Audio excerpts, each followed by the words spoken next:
the village of Porter Ridge. And this is a rendering that I think people have seen in the advertisement, so let's get going and let's talk about what we've got going on. So this is what I'm going to talk about, a little bit about the project team, about how the project has evolved over time, some of the key elements that we want to bring so that you can kind of see some highlights. We'll talk a little bit about our process so that everyone kind of is aware of what comes next in the process, and then we're going to see the video. So let's roll. So our core project team, so Shapell Properties, Councilman Englander gave us the introduction. So Shapell and Liberty have been partners in the Porter Ridge development for over 40 years. I know Shapell gets a lot of the credit, the recognition. Liberty has been our partner from day one, basically. They really brought Shapell into the project, and they still are involved in what we own and what we're proposing. We've brought in leasing advisors, land use attorneys, and people to help process the permits. People have been involved in this project for a long time, so it's a really robust project team. We have a design team that members of that design team are here. It's really led by the lead architect, Architects Orange. As Mitch mentioned, they're out of Orange County and they're phenomenal. They do such a great job, and we're so happy to have them. And then we have really supplemental members between other architects who are looking at office buildings to engineers. I mean, we've really assembled quite a team. And then our leasing team, we have begun leasing discussions, and so we are talking to tenants out there. We have our plans out in the hands of the key tenants, and we've brought in a team that, oftentimes projects like this, you have sort of a singular team, but we wanted to bring in a team that could really farm the depths of some of the higher end retailers. And so our lead brokers, Saville Studley, brought in a group BMW retail advisors, and they're really experienced at doing these quote-unquote lifestyle centers. And so we as a team really have a robust group that we're out there. We want to bring in the best tenants we can.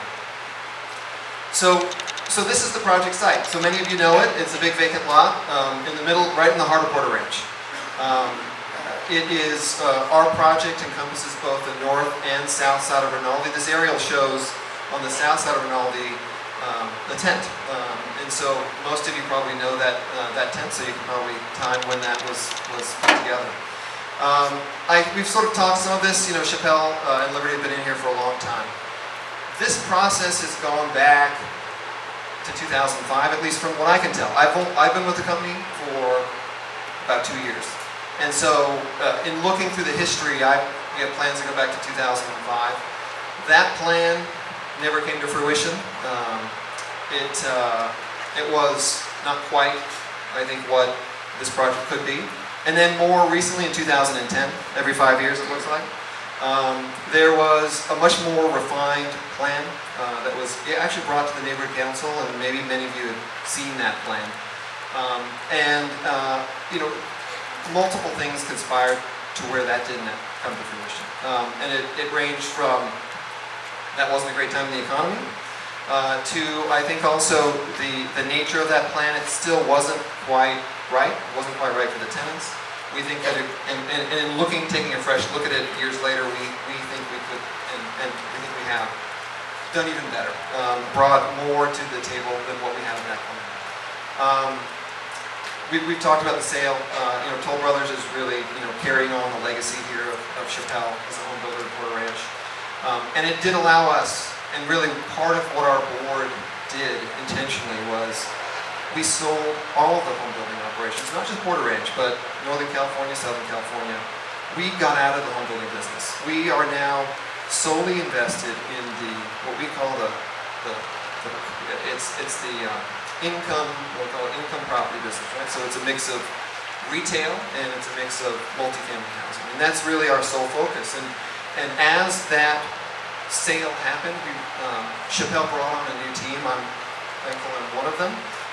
But so there was a new sense of energy and a new enthusiasm, a new perspective that was brought in 2013 and 14 when that team was really assembled. We began our process in the spring of 14 after the sale, where we really wanted to look at this project and re-envision what it could be. Listen to stakeholders, obviously talk to and work through with Councilman Englander's office, and we began with an RFP, which is a request for proposals. So what we did is we went and we found 4 of the most highly qualified architectural and design teams that we could find, and we gave them the project. We said, here you go, here's the land, here's your access points, here's what we want it to be, here's some key elements, we want it to be a gathering place, we want it to be a tremendous asset to the community. It's going to be an upscale center. It's going to have a mix of housing. It's going to have a mix of retail. It may have some other uses. Here's the boundary. You come up with ideas and you sell us on 2 things: your team's capabilities and your design ideas. And we figured by doing that, we would not only would we flush out and get comfortable with who we think had the best and brightest vision and the team that could really execute, but it also helped us expand our horizons in terms of what we were looking at and give us ideas for how to make this project the best we could. That process led to us selecting Architects Orange as the lead architect. And from there we've added to the design team. We started meeting with Councilman Englander's office in the summer of 14, and it has really taken multiple iterations, and I'll reiterate, Mitch has really not only given us the time, he's given the community the time because he cares, and what he has helped us do is keep us focused. And I think one of the good news is that we share the same vision, so that has helped because we want to create a legacy here too. The owners of Shapell and the owners of Liberty, who have worked and built in Porter Ranch for 40 years, really feel that this is their opportunity to create a legacy, and so I think we have that same vision. So that really began a year ago and has gone through multiple iterations to bring us today. And again, we felt we were far enough along that in the spring of 2015 we began meeting with tenants. We were at the ICSC conference that Mitch referenced, and we've got some good preliminary interest. No signed leases yet, but we are on our way. We're at a real critical time right now. We're at the time where we're making application to the city for some technical things. We're right at the point where we are selecting the key tenants. This is the right time to come to the community to get feedback, because this is the time where the plan really starts to get refined. The tenants have their say, they want to put their personality on it, and this is the time where we really we're going to start refining this plan to become what it actually is going to, the details what it's going to become. So the core values, so this is, these are some of the things that have driven our design. They're very similar to what the core values were back in 2010, but we wanted to bring these into the design. So creation of the 3rd place. Now someone said 3rd place, what about first? So 3rd place is, I'm plagiarizing that term when we use 3rd place. And what it's meant, the context is that we spend most of our time either at home or at work. And what is that 3rd place where, when you're not at home and you're not at work, where do you want to spend your time? What is a comfortable place that you just want to go? Because it's a place that's it's got things you want to do, it's got people you want to see, it just has a great vibe to it. I mean, not to use that term, but that's the concept of the 3rd place. It's the place that you want to go to first when you want to go out. We've put into the plan community gathering places, programmable areas, and again, I want to emphasize that there's still work to do. We've created wide sidewalks, we've created open plazas. It allows for programming that maybe today we don't know what it's going to be, but over time, those kinds of ideas can evolve and grow with the community, and there's an opportunity to create public programmable spaces. We wanted to make sure it was really pedestrian friendly. Big wide sidewalks, a nice, safe place to walk around. We wanted it to be upscale, so the architecture, the design, Caruso-esque is sort of become in Southern California a term that people recognize. I think he, in many ways, has his finger on the pulse of what makes interesting places. Not just a place for commerce, but a place to hang out. There's going to be dining, there's going to be entertainment. That's really going to be an emphasis that you see here. I'll touch base a little bit for Eric, for your benefit, for the Land Use Committee. I will touch base on certain things about the specific plan, traffic, land use, those kinds of things, just so that everyone can kind of appreciate where this sits in terms of what those approvals have been. And then we maintained a mix of commercial and residential uses, which we think is really going to create a vibrant project moving forward. So what we have here are some design elements. So these are from other projects. These are just, I think, representative slides for things that we wanted to bring into the project. They're not exactly how we would do it, but just it's more for visual ideas. So Main Street, so you'll find a Main Street, you'll find wide sidewalks in our plan. Lots of opportunities for exterior patio dining. Casual seating areas. So in addition to just casual, in addition to dining areas, casual places to sit and gather, and a comfortable place to it's a place. It's not just a store. It's a place to go hang out. Indoor and outdoor spaces. We live in Southern California and take advantage of being outdoors. Again, more examples of gathering places, whether there's a fire pit or a fountain. Create an ambiance that really is a comfortable ambiance that draws you in and makes it a really exciting place to be. We created some public plaza spaces too, and I think this is one of we think the key elements here, where there is really opportunity to make this center responsive to what the community's needs are and how the community wants to use it. So we've created these open plazas that are programmable. And these are sort of examples where you can have whether it's a concerts in the park or whether it's art and wine, art fairs or festivals like that. We've created a platform where that can all happen. You'll see in the design, some of the design, Stonehouse is one of the inspirations. That's in Westlake Village, and it has sort of plays up on a wine theme. So we kind of took that to the next level, and that's kind of some of the design inspiration that you'll see in the buildings.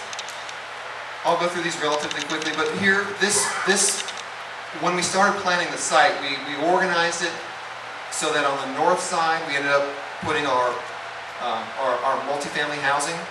On the center is really the core of the project, and then on the south, it's more retail. And we wanted to, and this is really sort of speaks to the evolution of how we started thinking about the site. There are major access points that we're going to have, pedestrian and vehicular. That starts to really influence how you structure the pedestrian flow, how you can create a main street that goes north to south, and where the buildings become oriented until finally we come up with a plan where at the very heart of it is what we're calling the town green. And so that town green element really is the center from, there's a main street that links from there south that links across Rinaldi. Rinaldi will have a signalized intersection and really be a strong corner element. It'll feel like the corner in this development. You've seen these plans. What we have for the next slides is really more of the details. It's really too hard to see. So I'm calling out some of the details here. It is one of the key elements is this community room.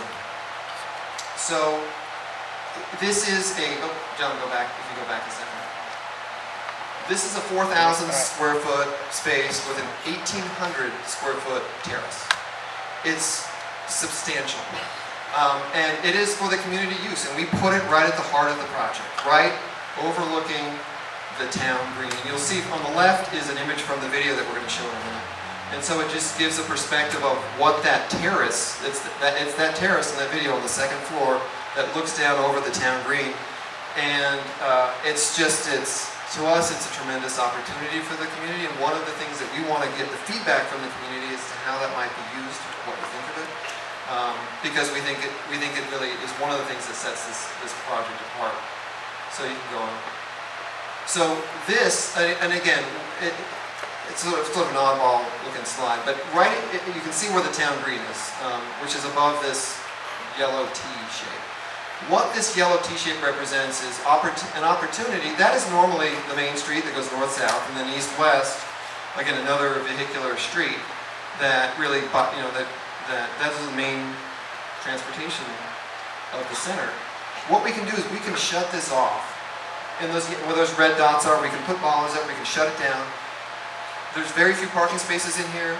So what it creates is an opportunity to create a very large pedestrian-only center of town. So that you can create events. You can really close it off on certain occasions and create a very unique experience where you don't have to worry about cars. It's just a pedestrian-oriented experience. So the next slide shows, and again, it's from the video. This is looking from, basically from that terrace, the community room across the town green and down that main street in what, you know, an artist's conception of what it would look like if we were to close it off and you have a festival, an art fair, something like that, and use that space in a very unique way. One of the components that we want to bring is entertainment. So we've been speaking with luxury theater operators. When we say luxury theater, really, you know, it represents, you know, it's a higher end offering. So nice seats, you can reserve them online.